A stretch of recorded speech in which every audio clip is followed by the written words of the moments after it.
जब लाखों के सामान से भरी किसी दुकान में शॉर्ट सर्किट होता है तो फिर उसका नतीजा कुछ ऐसा होता है।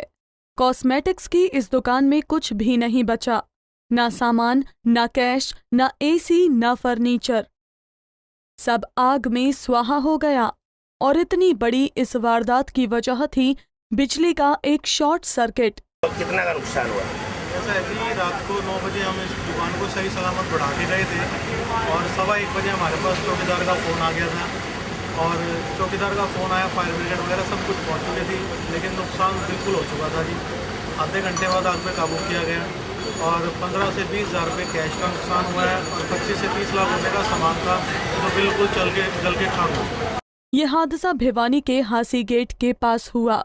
कॉस्मेटिक्स की इस दुकान में रखा करीब 30 लाख रुपए का माल खाक हो गया। इसके अलावा दुकान में रखा करीब 30,000 रुपए का कैश भी जल गया। बीती रात ये आग लगी और जब आसपास के लोगों ने दुकान को जलते हुए देखा तो इसके मालिक को खबर की गई। फायर ब्रिगेड वाले टाइम पर आ गए थे जी, पुलिस वाले भी टाइम पे पहुंच गए थे, लेकिन जब तक हमने शटर खोला तो सारा का सारा सामान जल के स्वाह हो चुका था। मेरी दुकान कॉस्मेटिक की है जी, सारी ये परफ्यूम, डीओ, कॉस्मेटिक, अंडरगारमेंट्स वगैरह, होजरी, कड़े, चूड़ियाँ वगैरह सब भी जल के राख हो चुके थे जी।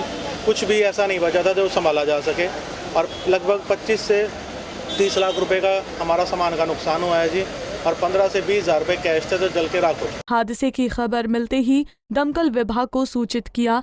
कड़ी मशक्कत के बाद विभाग की गाड़ियों ने आग पर काबू पाया, लेकिन तब तक करीब 30 लाख रुपए का नुकसान हो चुका था। हालांकि थोड़ी देर और होती तो आग दुकान के तहखाने तक पहुंच सकती थी और ये हादसा और भी बड़ा हो सकता था। गनीमत ये रही कि हादसे में किसी तरह का कोई जानी नुकसान नहीं हुआ। भिवानी से अशोक भारद्वाज, पंजाब केसरी टीवी।